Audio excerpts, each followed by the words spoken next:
ముందుగా పత్రికా సోదరులకు స్వాగతం పలుకుతూ ఈరోజు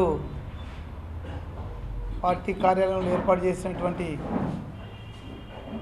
పత్రికా సమావేశానికి సోదరుడు నుడా చైర్మన్ కేశవేణి గారు, అదేవిధంగా గ్రంథాలయ సంస్థ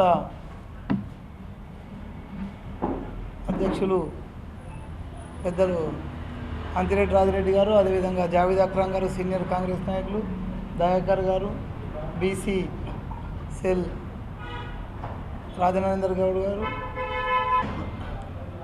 రోహిత్, అదేవిధంగా మిగతా సోదరులందరికీ కూడా స్వాగతం పలుకుతూ నిన్నటి రోజు మాజీ మంత్రి బాల్కొండ శాసనసభ్యులు ప్రశాంత్ రెడ్డితో పాటు ఇవాళటి రోజు ఈ జిల్లాలో ఓటమి తర్వాత సంవత్సరం కాలం పాటు జిల్లాకే రానోడు నేను జిల్లా టీఆర్ఎస్ పార్టీ అధ్యక్షునిగా వచ్చినని మాట్లాడినటువంటి జీవన్ రెడ్డి, అదేవిధంగా మిగతా మాజీ శాసనసభ్యులు టీఆర్ఎస్ వాళ్ళందరూ కూడా పొంటికాల పైన కాంగ్రెస్ పైన, ముఖ్యంగా ఈ జిల్లా వాస్తవ్యుడు మా రాష్ట్ర పార్టీ అధ్యక్షులు మహేష్ కుమార్ గౌడ్ పైన మాజీ మంత్రి ప్రశాంత్ రెడ్డి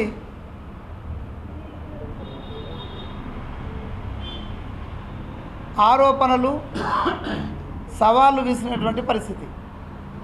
ఈ సవాళ్ళలో ప్రధానంగా హామీలు నెరవేరిస్తే నేను రాజీనామాకు సిద్ధమని చెప్పిండు ప్రశాంత్ రెడ్డి. దీనిపైన పత్రికా సోదరులకు విజ్ఞప్తి, దయచేసి అక్కడ దాకా చేరవేయింది ఏంటంటే హామీలపైన చర్చించుకోవడానికైతే ప్రశాంత్ రెడ్డి ఏ సమయం పెడతాడు, స్థలం ఎక్కడ నిర్ణయిస్తాడో, ఆయనకు నిజంగా దమ్ము ధైర్యం అవి ఉంటే ఆయనను చర్చా వేదికకు రమ్మని మేము అడుగుతున్నాం. ఎందుకంటే 10 సంవత్సరాల కాలంలో మీ నాయకుడు కేసీఆర్ ఇచ్చినటువంటి హామీలు ఏ విధంగా ప్రజలకు అందుబాటులోకి తీసుకొచ్చారు, మా నాయకుడు ముఖ్యమంత్రి రేవంత్ రెడ్డి గారు సంవత్సరం కాలంలో ఇచ్చిన హామీలలో ఎన్ని పూర్తి చేయగలమనే విషయం పైన చర్చించడానికైతే ఎక్కడికైనా మేము రావడానికి సిద్ధంగా ఉన్నాం. ఏదో ఛానళ్ళలోనో పేపర్లలోనో ఉనికి కోసమో మాట్లాడితే కరెక్ట్ కాదనేది నేను ఈ సందర్భంగా ప్రశాంత్ రెడ్డికి హితవు పలుకుతున్నా. ఎందుకంటే హామీలు నెరవేర్చకపోతే నేను రాజీనామా చేస్తానని మా అధ్యక్షుడు అన్నాడు అనే మాట మీద నువ్వు మాట్లాడుతున్నావు, నువ్వు రాజీనామా చేస్తా అంటున్నావు. నిజానికైతే మీ నాయకుడు ఇచ్చిన హామీలు 10 సంవత్సరాలలో మీరు నెరవేర్చకపోవడంతో మొదలు నువ్వు రాజీనామా చేసినాక తర్వాత కదా మా నాయకుడి గురించి మాట్లాడాల్సిన అవసరం వచ్చేది. ఎందుకు 10 సంవత్సరాల కాలంలో ఇంటికో ఉద్యోగం, అదేవిధంగా డబుల్ బెడ్రూమ్ ఇల్లు, 3 ఎకరాల భూమి, 12% రిజర్వేషన్, ఈ విధంగా లెక్కలేని హామీలు ఇచ్చి తుంగలో తొక్కినటువంటి వ్యక్తులు మీరు. అటువంటిది మేము 100 రోజులలో చేర్చామన్న 6 గ్యారంటీలలో సుమారు 70-80%, అందులో ప్రధానంగా మహాలక్ష్మి స్కీమ్లో ఫ్రీ బస్ అయితేనేమి, 200 యూనిట్ల ఉచిత విద్యుత్ అయితేనేమి, అదేవిధంగా 500 రూపాయల సిలిండర్ని అయితేనేమి మేము ఇప్పటికే అమల్లోకి తెచ్చి ఈ తెలంగాణ రాష్ట్రంలో ఉన్నటువంటి మహిళా సోదరి మందులందరికీ కూడా బాసటగా నిలిచిన మాట నిజం కాదా అని ఈ సందర్భంగా ప్రశాంత్ రెడ్డిని నేరుగానే ప్రశ్నిస్తున్నా. అంతేకాకుండా రైతు రుణమాఫీ విషయంలో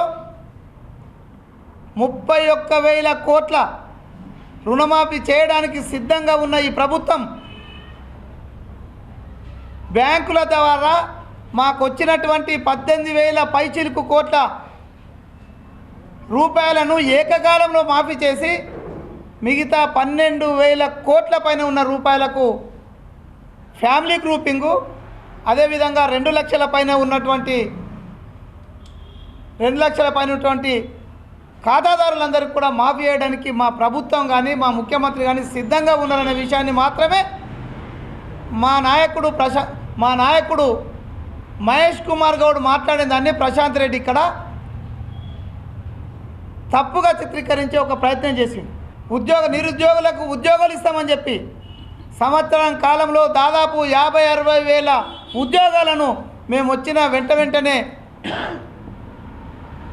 రిక్రూట్మెంట్ చేస్తూ మరొక పక్క టీఎస్పీఎస్సీని ఒక ఆటబొమ్మగా మార్చుకొని అవహేళన చేస్తూ లక్షలాది మంది విద్యార్థుల యొక్క ఆర్థికంగా మానసికంగా కుంగిపోవడానికి కారణమైనటువంటి మీరు ఈరోజు మా పార్టీని మా నాయకుడు మహేష్ కుమార్ గౌడ్ని గురించి మాట్లాడుతున్నారంటే అది మీరు బుద్ధి ఉండి మాట్లాడుతున్నారా, బుద్ధి లేక మాట్లాడుతున్నారా అనేది ఒక్కసారి ప్రశాంత్ రెడ్డి గారు, జీవన్ రెడ్డి గారు ఇద్దరు కూడా ఆలోచించుకోమని నేను చెప్తున్నా. అంతేకాదు ఇవాళ ఆరోగ్యశ్రీ విషయంలో 2 లక్షల రూపాయలు ఉన్నదాన్ని 5 లక్షల రూపాయలు చేస్తామన్న మేము దాన్ని 10 లక్షలకు మాట ఇవ్వకుండానే 10 లక్షలకు తీసుకుపోయినటువంటి చరిత్ర కాంగ్రెస్ పార్టీకి ఉన్నదనే విషయాన్ని మీరు గుర్తుంచుకోవాలి. మీరు చేసిన పాపాలు గత 3 సంవత్సరాలుగా మేము రాకముందు 2 సంవత్సరాల నుండి ఆరోగ్యశ్రీ బిల్లులు పెండింగ్లో పెట్టిర్రు, ఫీజు రియంబర్స్మెంట్కి సంబంధించిన అమౌంట్ను పెండింగ్లో పెట్టిర్రు. అంతేకాకుండా సిఎంఆర్ఎఫ్ పేరుతో ఇచ్చినటువంటి అప్లికేషన్లన్నిటి కూడా దాదాపు 50-60 రూముల నిండా ఫైళ్ళు నింపి పెట్టిన మీరు ఈరోజు చిత్తశుద్ధితో రాష్ట్ర ముఖ్యమంత్రి రేవంత్ రెడ్డి గారు కష్టాల్లో ఉన్న ప్రజలను ఆదుకోవాలని సుమారు 95% ఇప్పటికే మీరు ఇచ్చినాయి, అదేవిధంగా మేము ఇస్తున్నటువంటి సిఎంఆర్ఎఫ్ అమౌంట్ కూడా ఇప్పటికే గ్రామాలలో ఇస్తుంటే నీకు కళ్ళు కనిపిస్తలేవా అని నేను ప్రశాంత్ రెడ్డిని నేరుగానే మాట్లాడుతున్నా. అంతేకాకుండా రైతులకు సంబంధించిన విషయంలో మీరు చేసినటువంటి పాపాలు, రోడ్లు నిర్మించిన వాటికి, అదేవిధంగా కొండలకు గుట్టలకు గ్రామాలలో అప్పటికే వెంచర్లుగా వెలిసినటువంటి భూములకు 10 సంవత్సరాల కాలంలో సుమారు 25,000 కోట్ల రూపాయలు అప్పనంగా నిరుపయోగంగా ఉన్నటువంటి భూములకు మీరు ఇచ్చిన దాన్ని సరిచేయడానికి కొంత సమయం పడుతుంది తప్ప మేము ఎప్పుడు రైతు భరోసా విషయంలో వెనుకకు వేయడానికి సిద్ధంగా లేమనే విషయాన్ని పదే నెల రోజులుగా మీకు చెప్తున్నాం. 10 సంవత్సరాలు కాలయాపన చేసి 1,00,000 రూపాయల రుణమాఫీని చేయడానికి కూడా అపసోపాలు పడ్డటువంటి మీ ముఖ్యమంత్రి మీరు ఇవాళ కాంగ్రెస్ పార్టీ గురించి తప్పుడు మాటలు మాట్లాడితే అది నీ అజ్ఞానానికి, నీ అపరిపక్వతకు ఇదొక నిదర్శనంగా ఉంటుందని ప్రశాంత్ రెడ్డి గుర్తుంచుకుంటే బాగుంటుందని ఈ సందర్భంగా తెలియజేస్తున్నా. ఖచ్చితంగా మా నాయకుడు మహేష్ కుమార్ గౌడ్ అన్న మాటల మీద ఇప్పుడు నేను చెప్పిన వీటిపైన చర్చకు కూడా మేము సిద్ధంగా ఉన్నాం. ఎందుకంటే మేము ఏ రోజు కాంగ్రెస్ పార్టీ మాట ఇస్తే మాట తప్పినటువంటి పరిస్థితి లేదు. మీ కేసీఆర్ లాగా నీలాగా ఒక్కటైనా సిగ్గు మానం ఏమన్నా ఉండాలనేకు మాట్లాడేటప్పుడు గృహ నిర్మాణ శాఖ మంత్రిగా ఉన్న నువ్వు 10 సంవత్సరాల కాలంలో నీ నియోజకవర్గంతో పాటు ఆర్మూర్, నిజామాబాద్ రూరల్, నిజామాబాద్ అర్బన్, బోధనలలో పట్టుమని 100 ఇళ్ళు కూడా ఇవ్వనటువంటి మీరు ఇలా మా హామీల గురించి మాట్లాడుతుంటే నీకు తెలివి ఉందని చెప్పాలన్నా తెలివి లేదని చెప్పాలన్నా నాకైతే అర్థం కావడం లేదు. వ్యవస్థలో ఉన్నప్పుడు వ్యవస్థను సరిదిద్దుకుంటూ మీరు చేసిన వినాశనాన్ని సరిదిద్దుకుంటూ ఒక పక్క తెలంగాణ ఆర్థిక పరిస్థితిని ప్రక్షాళన చేసుకుంటూ ముందుకెళ్తున్నటువంటి రేవంత్ రెడ్డి గారు ఇచ్చిన హామీలను, కాంగ్రెస్ పార్టీ ఇచ్చినటువంటి హామీలను నెరవేరుస్తుంటే రాండ్రి చర్చ కానీ మా నాయకుడు చెప్తే సిగ్గు లేకుండా నేను రాజీనామా చేస్తానికి సిద్ధంగా ఉన్నట్టు ప్రశాంత్ రెడ్డి. నువ్వు రాజీనామా చేసుడు తక్షణం చేసి గతంలో మీరు ఇచ్చిన హామీలలో ఒక్కటి కూడా 70-80% నెరవేర్చలేరు కదా, మరి ఇంకా సిగ్గు లేకుండా అది ఎమ్మెల్యేగా ఉండడం నీకెందుకు? రాజీనామా చేయి. నువ్వు రాజీనామా చేసి మా రాజీనామా గురించి ప్రశ్నించు, అంతేగాని మా నాయకుడు మహేష్ కుమార్ గౌడ్ పైన కానీ అదేవిధంగా మా నాయకుడు రేవంత్ రెడ్డి గారి పైన కానీ మాటలు తూలితే, ఎందుకంటే నేను చూస్తున్న గత నెల రోజులుగా ప్రశాంత్ రెడ్డిగా మానసిక స్థితి వచ్చిన దానికి అవసరం లేని దానికి అవసరం ఉన్నదానికి కూడా ఏదేదో మాట్లాడుతుండు. అప్పుడప్పుడు అంతర్సుడు మనవులలో జరిగిపోయిన అంటారు. అటువంటి పరిస్థితి నాకు కనిపిస్తుంది. ఎందుకంటే అవసరం లేని వాటి గురించి మొన్నటికి మొన్న టెంపుల్ దగ్గరకు వచ్చి పిచ్చి పిచ్చి ప్రేలాపనలు చేసిండు. అంతకుముందు సర్పంచులు సెక్రటరేట్ ముట్టడి కోతురు అంటే ఎక్కడో పోలీసులు ఆపిరని నేను సర్పంచులకు బాసడని సిగ్గుండాల సర్పంచులకు బాసడకుండేందుకు వాళ్ళ బిల్లులు పెండింగ్లో పెట్టినోడేవాడు. వాళ్ళకు మీ కమిషన్ల కోసం ప్రొసీడింగ్లు తీసుకొచ్చి ఇచ్చినోడేవాడు. ఆ ప్రొసీడింగ్లు ఇచ్చింది మీరు, ఆ ప్రొసీడింగ్ల పైన కమిషన్లు తీసుకున్నది మీ ఎమ్మెల్యేలు. పాపం ఇలా సానుభూతితో వాళ్ళ గురించి మాట్లాడాల్సిన మేము మాట్లాడాల్సింది పోయి తీరుస్తున్నా మేము మాట్లాడుతూ పోయి నువ్వు ఆ రోజే నేను చెప్పిన ఎవడైతే హత్య చేసిండో వాడు సానుభూతి తెలపడం అంటే అంతకంటే దౌర్భాగ్యం ఇంకేముండదని చెప్పినాం.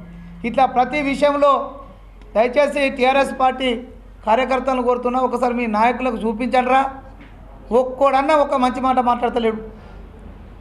ఇంకొకసారి మంచిగా మాట్లాడకపోతే జాగ్రత్త అని సందర్భంగా హెచ్చరిస్తున్నా. ఖచ్చితంగా చర్చకు సిద్ధమైతే ఈ ప్రెస్ మీటే కాదు, నీ ప్లస్ నీ జాగా నువ్వే చెప్పు. మేము అస్సాంకు నేను వస్తా జిల్లా అధ్యక్షుడుగా, నువ్వు జిల్లాకు ఇంతకుముందు మంత్రివి, నువ్వు ఉన్నప్పటి నుంచి నేను జిల్లాకు అధ్యక్షుడిని, మన ఇద్దరం సరిపోతుంది. నీకెందుకు మా మహేష్ కుమార్ గారు దాకా, అదేవిధంగా నీకో 10 ఉంది నాకో 10, ఇద్దరం రాజీనామాలు చేద్దాం. కాకపోతే ఇద్దరం కూర్చొని మాట్లాడదాం కదా. నీకు మహేష్ కుమార్ గౌడ్ రేవంత్ రెడ్డి ఎందుకు, ఇంకా సరిపోతుంది మేము ఇక్కడ అనే విషయాన్ని తెలియజేస్తూ, ఇంకో విషయం ఏంటంటే పత్రికా సోదరులకు కూడా ఆ జిల్లా అధ్యక్షుడు గురించి నేను ఎక్కువ మాట్లాడదలుచుకోలేదు. ఈ జిల్లాకు అధ్యక్షుడు ఉన్నాడా టీఆర్ఎస్ పార్టీకి? అసలు ఈ జిల్లాకు టీఆర్ఎస్ పార్టీ అధ్యక్షుడు ఉన్నాడా? కొత్తగా వింటున్నాం. ఎందుకంటే సంవత్సరం కాలంలో ఎక్కడ వాళ్ళ పార్టీ ఆఫీసును పార్టీనే వదిలిపోయినారని అనుకున్నాం మేము. ఏదో కొత్త విన్నా కాబట్టి దానిపైన మళ్ళీ వస్తే జీవన్ రెడ్డితో ఖచ్చితంగా చర్చించడానికి, ఆయన మాటలకు మాట జవాబు ఇవ్వగల శక్తి ఇవన్నీ ఉన్నాయి. ఆయన గురించి పెద్దగా ఆలోచించడం కూడా అవసరం లేదు. ఎందుకంటే అక్కడ 3వ స్థానంలోకి వెళ్ళిపోయాం. ఆయన ఇప్పటికే బాధలో ఉన్నాడు. మనం ఇంకా తిట్టి బాధ పెట్టాల్సిన అవసరం లేదు. జీవన్ రెడ్డి గురించి వదిలిపెట్టు. అదేవిధంగా ఈ నిన్న మొన్న జరిగినటువంటి ఒక సంఘటన నిజామాబాద్ టౌన్లో వాళ్ళు దానిపైన అవాకులు చెవాకులు పెలుసు కాంగ్రెస్ పార్టీకి సంబంధించిన వాళ్ళు హత్యలు చేస్తున్నారని చెప్తున్నారు. మా సంస్కృతి ఎప్పుడు కూడా హత్యల సంస్కృతి కాదు, మాది గాంధేయ వర్గం.